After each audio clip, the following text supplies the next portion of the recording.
How do we start? Yes. So I'm recording. Okay. Dear Liv, highly welcome on this interview regarding to Gestalt Conference 2019. I'm looking forward to it. Yeah, Budapest. Have you ever been in Budapest? I have been in Budapest and I'm looking forward to coming again. I've actually been there several times, but within 2 weeks. Wow, several times. You mean you were by the countryside and then you visited the capital, right? Yes, I was there for the Gatla summer residential a few years ago. Yeah, and into 2012. Several times. I loved wandering the streets and just seeing what was there. The museums, a lot of art. The parliament is a fantastic building. The synagogue, I believe, is one of the biggest ones in Europe. Yeah, synagogue. Yes, yeah. The biggest as I know. And just walking along the water and across the bridges. It's a great place to hang out. Yeah, thank you. I haven't been to the area though where the conference is, so yeah, it will be on Buda side, a little bit like 15 minutes by taxi from the city itself. But the venue is wonderful and the place is very professional. I'll get to see modern Budapest now. Yeah. Yeah. We will help you to enjoy your stay. So we are looking forward to seeing you as a workshop keeper, presenter. And can you share with us, with the participants, what are you coming with? I'm going to bring the film that I made about Arnold Beiser, who wrote Paradoxical Theory of Change, which I think is the base of the creative void. The places where we're afraid to go or feel too sad to go or too scared to go, that when we do go to those places and stay with our experience, something often new and dramatic can happen, and we can feel a new sense of groundedness. And I think Arnie was a special person in terms of this because he faced a huge crisis in his life. He was very in love with his life and being a tennis champion and a surgeon, and then he contracted polio. And a lot of people don't know his story, but he wanted to die because he didn't have any idea what kind of life he could have. But what he decided was that he could either be a dermatologist with an assistant or he could be a psychiatrist. And he got very lucky that some people gave him a chance. And it was out of his work with Fritz Perls that he brought together that 4-page paper, Paradoxical Theory of Change, which I think everyone who has studied Gestalt therapy has read. Yes, yes. And as I'm reading the film and I want to do an exercise with people, and I would also like to talk about Arnie if people have questions about him, because I knew him for quite a long time. So as I know, the relationship was quite close, right? Yes, he was my first trainer. I read a lot about Gestalt therapy in the late 60s and early 70s and actually studied it, but not in an institute. So when I went to the Gestalt Therapy Institute of Los Angeles, he was my first trainer. And incredible the way he worked when he could only move from the neck up and move one hand a little bit. And when I was president of GTILA, I instigated his becoming a lifelong member and honoring him in that way, and also became friends with him. And with his wife, who was quite an amazing person too. Yeah, Rita. Yes. And how was it? Like, how did you figure out to make such a really huge and detailed film? about it? How did it start? Oh, when Arnie died, Rita, his wife, gave me a videotape interview of him. And I watched it and put it on the shelf and actually forgot about it over the years. And I was looking for something for a training program one summer in Europe. And I came across this video and I had no idea what it was. I had stuck it in my player. And there was Arnie in this interview. And so I took it with me to the summer and asked our faculty and a few of the participants, if I interviewed people who knew him, would this be something interesting to them? And people said yes. So without realizing what I was embarking on, talk about a void, I began searching for the people who knew him, interviewing them, watching lots of documentaries and deciding what it is I liked about some and not others, taking notes. I learned how to edit through a Mac program, and I just started putting it together. Mm-hmm. So it was quite an experience. It was 3 years, probably 3 days a week, 12 to 15 hours a day, but remarkable. And I think the best part of it for me was meeting people who knew Arnie, who had been affected by Arnie, and their real joy in meeting with someone so many years later, because this was 15 years later when I was doing this. Mm-hmm. And they were just so excited about sort of renewing their relationship with Arnie by these interviews. It was great.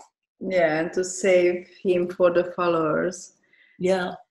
And it could have been quite an emotional work, was it? Well, it was. And in fact, every time I still watch the film, I feel quite emotional. It's he had a very moving life. And he had a way of being present with people that was quite remarkable. Yeah, and it was really a touching deep film. But when I saw the short minutes about the red cabrio or some red sport car, what he wanted to drive. Oh. That was so like joy and pain in the very same time in the film, right? Yeah. And as I know, Ernie was the client of Fritz Perls, right? He was a client. He had heard about Fritz through some colleagues. They said he was this really interesting man who was doing some amazing work. But when they described it to him, he wasn't interested. He thought, oh, this is just a fluke. But he kept hearing about him. So he finally invited him to the mental hospital where he was working and training interns. Mm-hmm. And they gave Fritz their most difficult patient. And Fritz was able to make contact with this patient, and nobody else had been able to. Mm-hmm. So Arnie kept inviting him back. And whenever he would come, he would stay on the grounds of the hospital. And Arnie would take advantage of having therapy with him. Mm-hmm. He writes in The Only Gift, his next to the last book, The Only Gift, he writes that Fritz, he writes about his relationship with Fritz. And I think, what is the title? It's The Only Gift. Mm-hmm. There was a trilogy of books. There was Flying Without Wings, which the film is named after. There was A Graceful Passage, which was about death and dying. And the first one, was about being ill and also being a doctor, so being a patient and a doctor. And the last one was about friendships. And a very interesting part of friendships, that the phenomenological experience of each person in the friendship is quite different, when often we expect it to be the same. Mm-hmm. You know, you're my best friend and I'm your best friend. But it often isn't that way. And that book was very helpful to me with my son, because I realized that what he means to me is not the same as what I mean to him. It's a very, very different relationship, even though. So, and also Fritz wrote about in and out of the garbage pail. So you can get a difference in the flavor of their relationship. Sounds very interesting. Wow.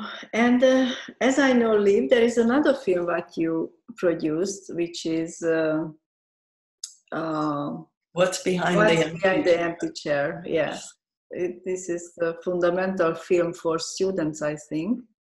Yes, it started as a series of watercolors that I painted for a very small talk in my training group in the 80s. Mm-hmm. And I began to develop it because Todd Burley had seen that he was present. And he said, I think you're onto something here. I'm a really visual person. So that bit of encouragement really helped me to continue to develop it, first into a slideshow and then into the film.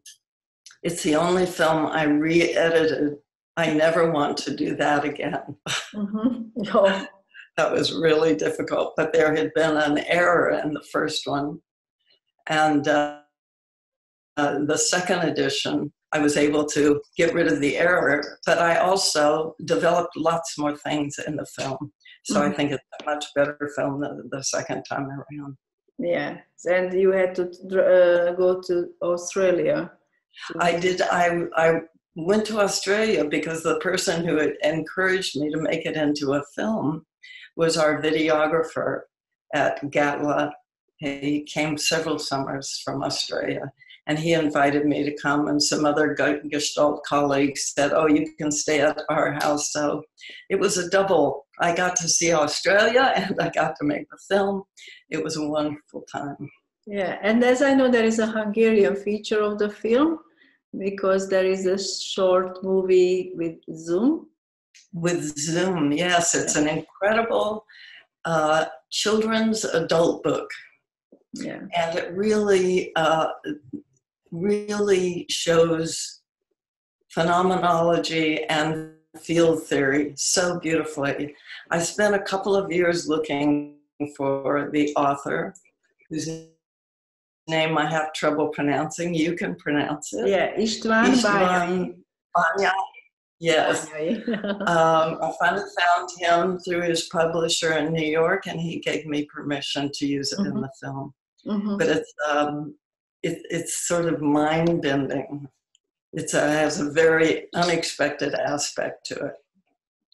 Yeah, enjoyable and really a lot of learn in the film. So I do thank you your job, because you gave a lot to the students. Yeah, I wanted to see if I could, in an hour, if I could give sort of the breadth and the layers and complexity of what we're looking at as Gestalt therapists. Sounds wonderful. Liv, can you ask you something? Can you share with the participants some short story about how did you get in touch with Gestalt? I had taken a class in existential philosophy at University of Florida. I was so excited by this philosophy. It just really fit like putting on a glove that was a perfect fit. So when I first learned about Gestalt therapy through Bob Resnick, it really just reverberated with me. And I started reading a lot, and I talked with Bob a lot. We did some workshops together in the late 60s. I should say I was his assistant. I was in graduate school. He was already a psychologist by then. And it just really fit for me. I had had a little bit of training in client-centered psychotherapy.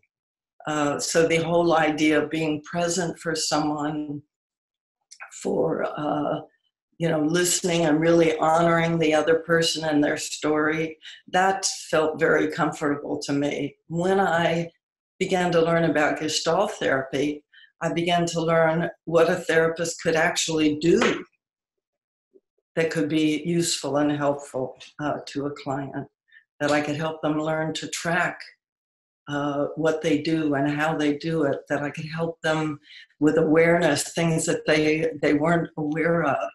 And I could, I think one of the things that's been really sustaining for me all these years has been that I have a real relationship with all my clients. Mm-hmm. So that I'm not somebody who's distant, but I'm really interested and there and present.